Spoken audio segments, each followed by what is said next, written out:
Zoro est le perso le plus surcoté de l'œuvre en termes d'écriture. Je l'estime à 1 sur 10 en termes d'écriture. Qu'en pensez-vous? Neil, je vois que t'es chaud, dis-nous ce que t'en penses. Vous comprenez pas, les gars. Il a dit 1 sur 20 ou 1 sur 10, j'ai pas compris, mais 1 genre, sur il l'a mis à 1. 10. Je suis d'accord sur le fait que Zoro, c'est l'arrière-petit-neveu du cousin éloigné de la tante Aoshimotsuki, et que Sunny va défendre le fait que non, en réalité, c'est l'héritier du petit-neveu de machin. Mais si on regarde depuis le début, l'écriture du personnage, avec Kuina, avec le sincère, est-ce qu'on en parle Koshiro, du sincère? oui Neil, oui dis les termes Neil. Koshiro, le sincère, il est là, miskin. Et alors, on va juste passer...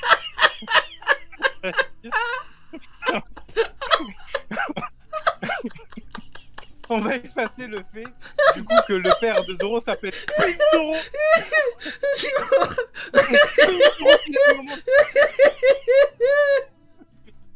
À part ça, en vrai, non, regardons correctement les faits. Le mec, du début à la fin, il respire pour son capitaine. Il a absorbé les dégâts de Kuma. Il a tranché, comment il s'appelle, Mr. One. Non, franchement, il est all jusqu'au bout. Du coup Neil, je suis complètement d'accord avec toi. Et je dirais même que le développement du perso de Zoro passe du coup par Mihawk. Vis-à-vis du fait qu'il était prêt à mettre son rêve de côté pour Luffy. Et d'ailleurs, Mihawk le dit bien, il lui dit t'as trouvé une motivation plus forte que ton ambition. Donc, le développement de Zoro, mine de rien, voilà, ça passe par ça. Il y a un mythe dedans, donc il faut le souligner. Pour Zoro, faut pas abuser, il y a quand même un minimum de développement. On peut pas faire... Alors peut-être que la plupart des gens n'ont pas eu ce qu'ils voulaient. Peut-être qu'on se dit qu'on aurait pu avoir plus, et oui, on aurait pu avoir plus. Maintenant, quand tu regardes bien sûr que si, Zoro a un bon développement, et pas que en termes de puissance. Alors déjà, la puissance, ça fait partie du développement, déjà. Donc sur ça, c'est un 10 sur 10, et tout le monde pourra le dire. Maintenant, Oh les termes, en termes de mentalité les et termes, tout, Ken. mais tu vois, après, là, en termes de mentalité et tout, quand tu regardes bien, on commence l'aventure, je vais un peu répéter ce que vous avez dit, mais on commence l'aventure où Zoro dit à Luffy, si tu m'empêches d'atteindre mon rêve, je te tuerai, je peux te tuer. Et plus tard dans l'aventure, il se met à genoux, mais si Zoro se met à genoux, c'est pas pour lui, c'est pas pour atteindre son rêve, c'est justement pour que Luffy atteigne son rêve. Et Mihawk, il lui dit, t'as dépassé, t'as trouvé une motivation qui dépasse ton ambition. Ce qui veut dire que ce qu'a dit Zoro au début de l'aventure, qui dit, ouais, si tu m'empêches d'accomplir mon rêve, je te tuerai, et ben, c'est plus du tout pris en compte. Donc ça montre bien que le personnage a évolué, qu'il y a une grande amitié qui s'est formée entre eux.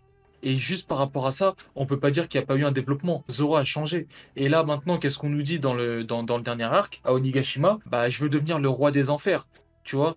Donc, il y a encore eu une évolution de la part de Zoro, une évolution qui est mentale, une évolution qui va avec la puissance, mais qui n'est pas que de la puissance. Donc non, Zoro a été développé. Maintenant, si les personnes voulaient connaître ses parents, ses oncles et tout, bah vous les connaissez. Mais maintenant, en tout cas, dans One Piece, Ouais. on a eu un développement de Zoro. Ok, bon bah écoute, merci beaucoup pour tes termes. Sunny, qu'as-tu à dire par rapport à Zoro, son développement? Je suis pas d'accord en fait, parce que le développement qu'a soulevé Uken, c'est pas lié qu'au développement de Zoro, c'est lié au pouvoir de Luffy. C'est Luffy qui fait que les gens autour de lui ils l'entourent, que ses Nakama ont envie de se sacrifier. Sanji, il était prêt à se sacrifier lui aussi. Sortez les violons, sortez les violons. Il était prêt à se sacrifier pour Luffy, mais en termes d'écriture, en termes de puissance, ça, il n'y a rien à dire. Après, en termes d'écriture, de combat, par contre, je suis absolument pas d'accord parce que, encore une fois, son rêve, c'est épéiste. Et je suis désolé, pour moi, c'est éclaté au sol. Il est lié au rôle au lore des épéistes. Il a affronté un cadavre épéiste, des singes épéistes, un poulpe épéiste. Donc non, moi, je suis pas... C'est Luffy qui fait que Zoro, il a changé là-dessus, comme tous les Mugiwara. Mais sinon, moi je suis d'accord en termes d'écriture propre. Zoro, comparé à. Regarde, c'est simple. L'écriture de Sanji, elle est incroyable comparée à celle de Zoro. Ça n'a rien à voir. Ça n'a strictement rien à voir. Mais Zoro, peut-être que parce que Zoro n'a pas besoin de cette écriture-là pour notre ami Oda. Mais en tout cas, en termes d'écriture pure, je suis désolé. Zoro, c'est pas le cas. On s'en fout. En vrai, on s'en fout de savoir qui est son daron ou quoi que ce soit. C'est pas important. C'est pas ça qui fait l'écriture en soi. Mais Zoro proprement parlé, moi je suis déçu en termes d'écriture pure. Après, en termes de puissance, je le kiffe, c'est incroyable. Mais en termes d'écriture, les rêves, je suis absolument pas d'accord. C'est pas du tout un truc de ouf. C'est pas une masterclass du tout. Coupé, elle est bonne, on la garde. On la double au cas où. Vas-y, Sony. Allez, et action. Pour une fois qu'il voulait dire un truc sérieux.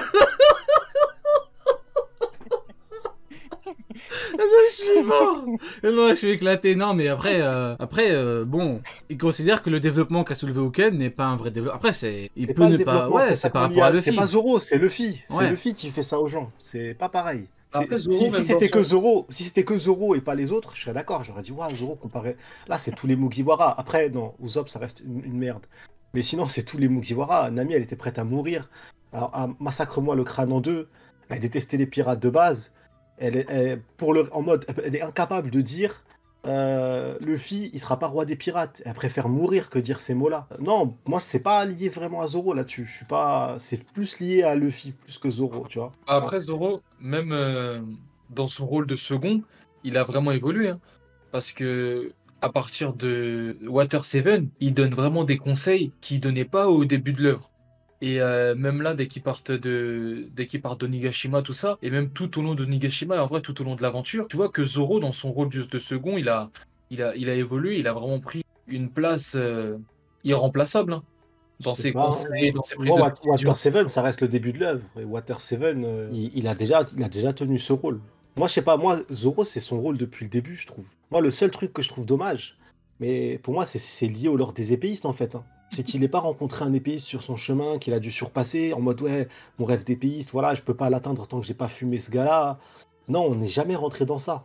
On n'est jamais rentré dans le détail du rêve. Et je trouve ça, moi, personnellement, hein, je trouve que dans l'écriture du futur plus grand épéiste du monde, si jamais il atteint ce rêve-là, ou peut-être maintenant il en veut même plus, on n'en sait rien en vrai. Mais je sais pas, je trouve que c'est pas. On te met que des gros pirates, mais on te met pas le meilleur épéiste du monde. Pour moi, s'il avait affronté de l'or, il a vrais décidé épéistes, jusqu'au bout. j'aurais kiffé. Là, j'aurais dit, ah ouais, Zoro, là, il a dû surpasser sur certains domaines. Mais là, c'est bon. C'est demain ta chronique, demain. Là, tu es en train de nous faire un truc sur le lore des épéistes, sur nos amis. Il a pété un câble. Je suis éclaté. Sony, ça fait 10 minutes qu'il débite. Il n'en peut plus. Depuis tout à l'heure, je me retiens de parler. Il en peut plus. Zoro, les épéistes et Mihawk, là, c'est par-dessus. Non, là, il en peut plus. Hein. Là, Sony. C'est mon personnage préféré. Si tu lui parles. Si tu lui parles de Zoro, là. Mais comment ça peut être ton perso préféré alors qu'il a zéro développement du coup? Parce que je suis un bandeur de flow. Ah, on y vient. Voilà. On y vient.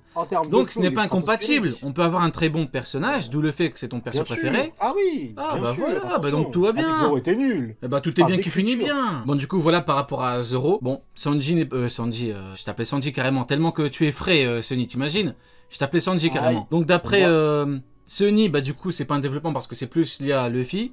Mais en vrai, si tu retires le côté Luffy, big up Yulos. Il a pris un abonnement de niveau 1 Yulos. C'est trop là. Pardon. Du coup, non mais Sunny, si tu retires le côté truc de Luffy, avec son rêve et tout par rapport à Zoro, c'est bien. Et comme il a dit Uken, quand il donne des ordres, quand il prend son... Son rêve, il est lié... Son rêve, bah honnêtement, abandonne ton rêve, même pas pour Luffy. Ah, t'es un gamin. Je l'attendais celle-là, bien joué. Retire Luffy. T'imagines, t'as traversé la moitié du monde. T'as croisé, et là où il y avait les mecs, on te dit les plus vénères du monde, ils sont là. T'es pas passé par des chemins bidons. T'as croisé, t'es parti par là où il y avait les plus puissants, t'as croisé aucun épéiste. À un moment, pose-toi des questions, dis-toi, en fait, mon rêve il est éclaté au sol, tout le monde s'en fout.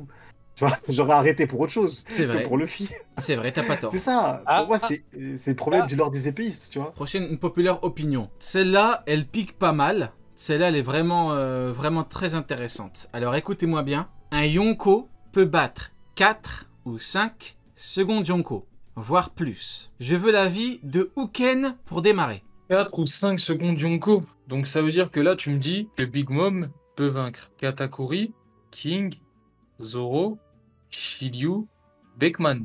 Tout à fait. C'est l'opinion que j'ai. Je pense qu'il n'y a même pas besoin d'aller plus loin, en vrai de vrai. Je pense qu'il n'y a pas besoin d'aller plus loin.